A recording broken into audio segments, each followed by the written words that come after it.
all are doing great and enjoying your learning journey with us. Welcome back to NextGenScience. And before we start our today's session, let me share with you a very inspirational message that we have received from one of our subscribers telling us that she's a math teacher, but she has started loving biology. She had to revise some of the other concepts of biology for some reasons, and she found our platform very, very useful for the same. And dear all, that's what I was telling you before also, and again I'm telling you that this channel is not just for class 10th and class 12 children. It is for everyone who likes to discover how the world works. Whether you're a school student, a science enthusiast, there is something here for everyone. It doesn't matter that you have to be a science student or a science teacher to like this channel. Even if you are a research scholar or somebody who wants to revise a conceptual series for biology, or even if you're someone who is discovering how things work around the basic scientific everyday science concepts around you, this channel is the best platform for you. So before I move ahead, let me tell you that very soon we'll be starting with scientific live series. Also, we have also posted current affairs last Sunday. Again, this Sunday we'll be posting some research based concepts and much more. So don't forget to join a learning journey. Don't forget to like, share, and subscribe with your friends and family and enjoy the journey with us. So before we move ahead, let me start with the revision, a quick revision of what we have done in the previous video. Previous session, we have talked about what is a cell, if you remember. Also, if you want a detailed conceptual video, detailed series, actually not conceptual, detailed video of any particular topic, you can mail us on chemistry biology facts 2511@gmail.com. You can also comment us. We will reply to you as soon as possible. And in case you have any kind of doubts, then you can log into our links that we'll be providing on different platforms, Facebook, Instagram. So we'll clarify all your doubts. So let us quickly start with cell. Cell is the basic unit of life. We have done this in the previous class. Okay, we have done why cell division is important. We have done these three, and apart from this many other points are there, but because this is a conceptual series, so I'm just mentioning about the important keywords. This was for growth. R stands for repair, and again R for replacement. So you can make your own sentences using these keywords, that growth of new cells, repair of damaged tissues, and replacement of worn out cells. Then we have also talked about the two phases, that is the cell cycle had these two. One was the interphase. This one was the interphase. We have done about this. Remember, we have done that this is the non-dividing phase, and there were three stages in this: S, G1, S, and G2. G1 was DNA replication was not happening in this phase, and this was important because DNA replication happens here, if you remember this. And then we haven't done, but today we'll be doing about the division phase. What all was there in the division phase? One was the karyokinesis. Again, I'm telling you, in case you have any queries, if you feel that some topic you want a detailed video, again please mail us on chemistry biology facts at the rate 2511@gmail.com. Karyokinesis and cytokinesis.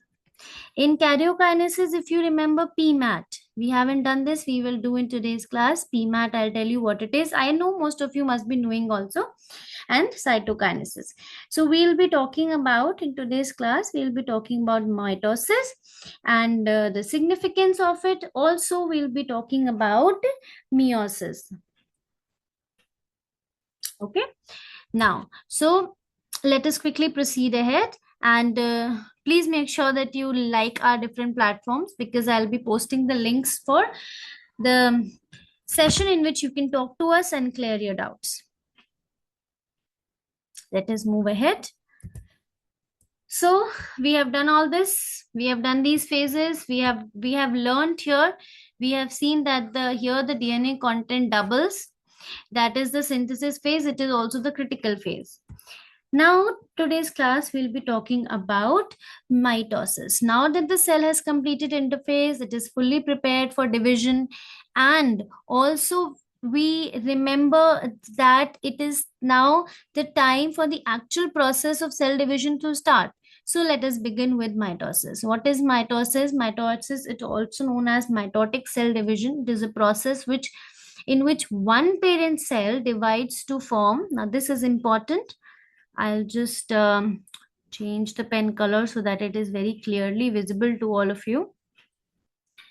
So this is the phase where when the cell division happens, when one parent divides, it forms two genetically, okay, this you have to remember, two genetically identical daughter cells, two genetically identical daughter cells.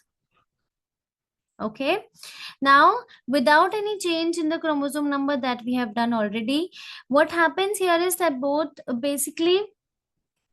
daughter cells will receive the same number of chromosomes. Okay, so because the chromosome number remains unchanged, mitosis is also called as equational division. Okay, now there are four phases in which the first phase we are going to study, that is the prophase, which is also called as the longest phase.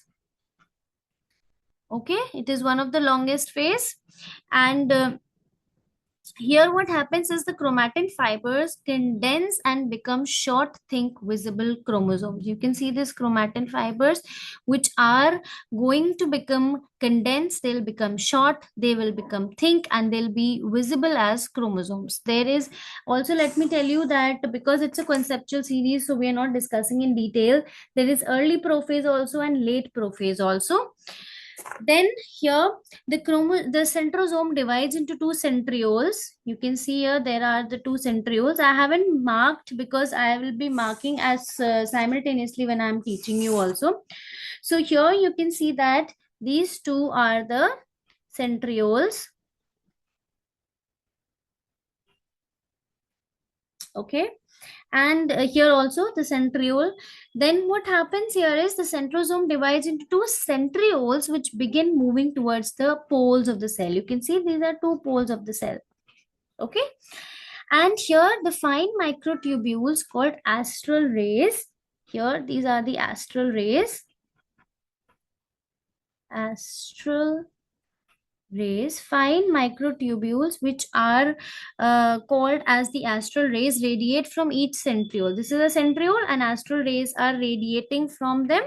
They form an aster. And remember, now I'll just highlight it here, or I'll write it here, that in plant cells, what is absent? There are two things absent here. One is the centrioles and the other one is asters that are absent. Centrioles and asters are absent. They are not there. Okay, now microtubules develop between two asters to form the spindle fibers. These are the, in between here you can see the spindle fibers. Okay, where are the spindle fibers developing? Microtubules, this keyword you have to remember, microtubules. Microtubules develop between two asters. These are the two asters. Okay, microtubules develop from the two asters to form the spindle fibers. Okay, these are the spindle fibers. I hope all these keywords are clear to you, and I'm again telling you, in case you have any doubt, you can ask in the doubt clarification session. Also, in the description box, I'll be writing all these so you can revise after the class. Okay. Then the very interesting thing that happens here is the nucleolus disappears and the nuclear membrane breaks down. So basically, by the end of the prophase, the chromosomes begin to move towards the equator of the simple of the spindle. Here, they will start moving in between. I'll show you once we have finished prophase. So, what I'll just revise. Basically, what is mitosis? Where two genetically identical daughter cells are formed. Now, in mitosis, the very important thing is the formation of these astral rays, the spindle fibers, and we can see that the first part that we have done, that the chromatin fibers condense and become short, thick, and visible chromosome. What happens to the chromatin fibers? They become short, thick, and visible chromosomes. Clear, everyone? Okay. Next, we will start with the next phase, that is metaphase. The next is the metaphase, as the M stands for. Okay, what is M? M stands for middle. I'll just write it here. M stands for middle. So what do you see? What do you observe in this particular figure? Now, this is the stage where chromosomes are shortest and thickest. And remember this fact that morphology of the chromosomes is the most easily studied at this stage because of this maximum condensation. You can see how they are aligned here. Okay. So here what happens here, that is, this is the stage where the chromosomes are the shortest. The chromosomes are the shortest. I'll write it here. Chromosomes are shortest and the thickest. So basically, this is the microscopic stage where it is the easiest phase to observe under the microscope. And all the chromosomes line up at the equator or the middle of the cell. Now here their centromeres lie exactly at the equatorial plate. You can see this plate here. They all are at this central line. And the chromosomes, basically the chromosome will appear like outwards. You can see them outwards generally. And the spindle fibers attach to the centromeres of each chromosome. Okay, the spindle fibers attached to the centromeres. These are the centromeres. I hope you remember the structure of chromosome. I'll draw it here once again. See the shorts also. Okay, here it is centromere. Okay, this is the centromere and these are the chromatids. Chromatids. I hope you remember this. So what is happening here is that centromeres lie exactly on the equatorial plane. The spindle fibers attached to the centromeres. Here you can see the spindle fibers. This is the centromere and these are the spindle fibers. Spindle fibers attach here to the centromere of each chromosome, and this arrangement ensures that each future daughter cell receives only one copy of every chromosome. Now, moving ahead to the next phase. What is the next phase? Yes, A. What does A stands for? I'm giving you all, giving you some tricks so that you'll remember. A stands for apart. Okay. A for apart. So what is going to happen in this phase? You might have understood now with the word itself that this is one of the most exciting stages because now the chromosomes finally separate. Now during Anaphase, the centromere divides and the two sister chromatids separate. Now they are called as the daughter chromosomes. They will separate, okay? They will separate and they will be termed as the daughter chromosomes. Spindle fibers will, you can see the spindle fibers are shortening up. The spindle fibers shorten.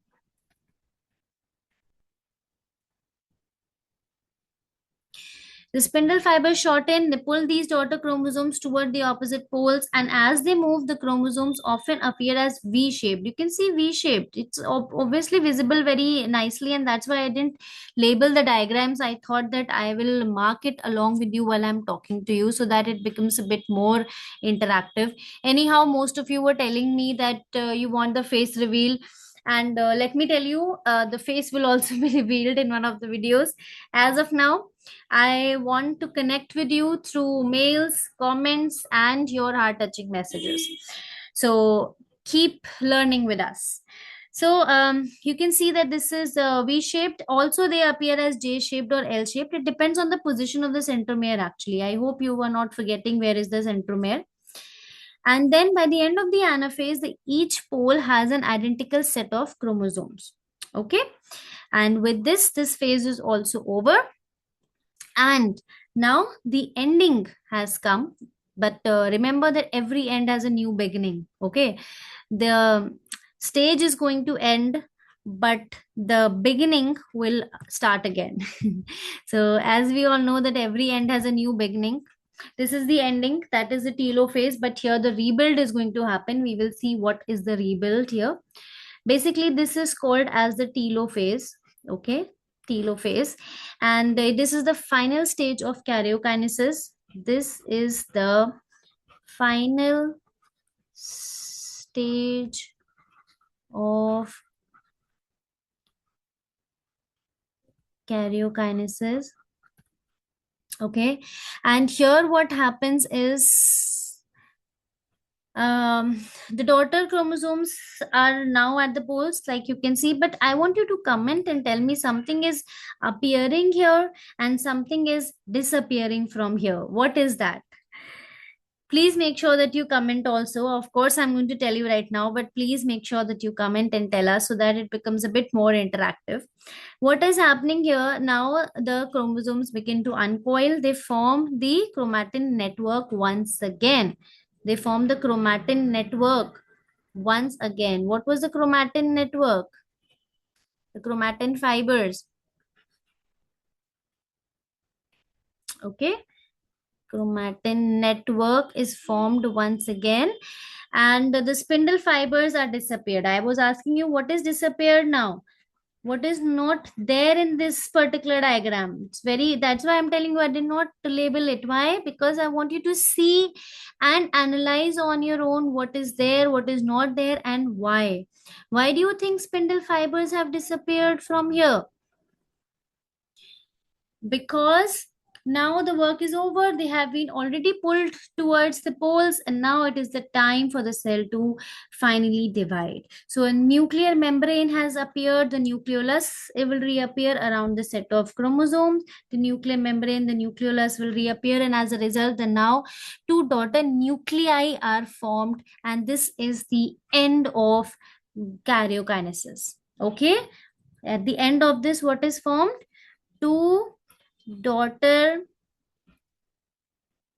nuclei is formed. Okay, it's a very interesting phase and very connecting phase also. It is the end, but it is the beginning of a new series. So with this we have end karyokinesis. We have ended karyokinesis, and now what will happen is the final split going to happen. Now the cell, the cytoplasm has to divide. Okay, cytokinesis. Although the nucleus has divided, the cell is still one complete cell. So the final step for the division is cytokinesis, in which the division of cytoplasm going to happen. I'll write it here. This is the division of cytoplasm. Division of cytoplasm will be happening here. What is happening in this? A cleavage furrow forms at the center of the cell and gradually deepens until the parent cell splits into two daughter cells. This is the furrow that you can see. But remember, there is a difference between plant cell and animal cell. Because of the rigid cell wall, this cell cannot pinch inward in the plant cell the way it has pinched here. So what will happen? Instead, a cell plate is formed which develops a new cell wall, and then it separates. Okay, so it is constrained by the rigid inextensible cell wall. So wall formation starts in the center via cell plate. Okay, so what is happening basically? The if karyokinesis occurs without cytokinesis, a multinucleate syncytium forms. That is the example, liquid endosperm inside a coconut.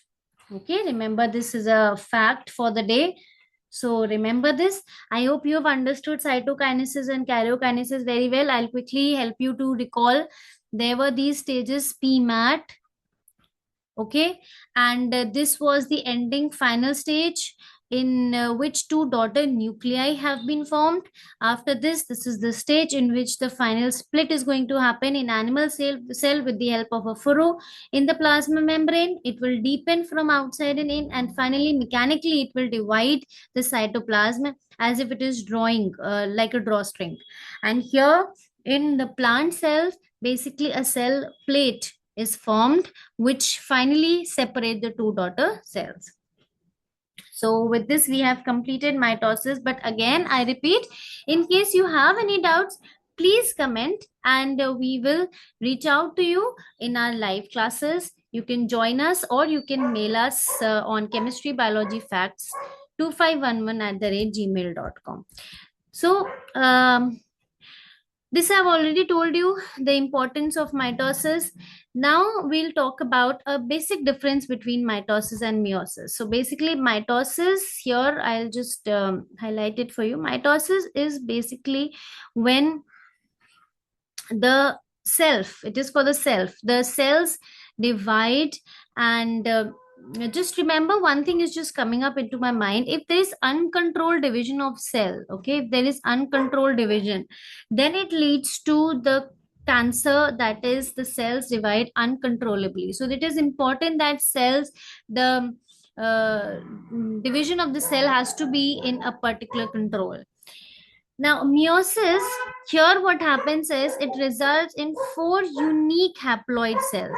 Four unique haploid cells. Okay, that is meiosis. It involves only one cycle of DNA replication, and it is again very interesting, and I'll just quickly tell you, I'll help you to tell you the difference between mitosis and meiosis. In case you require any detailed video for meiosis, please mail us. So mitosis is basically for growth and repair. Meiosis is for gamete formation. Division type is equational. I have told you this, equational, it maintains the chromosome number. And here the division type is reductional, right? Right now we had seen that it has reduced and it has made four unique haploid cells. Then cell type is in the somatic body cells, but here it is in specialized diploid cells. Two identical, that is identical word is important, genetically identical diploid cells are formed. There is no genetic variations because it is producing clones. It is simply for growth and repair.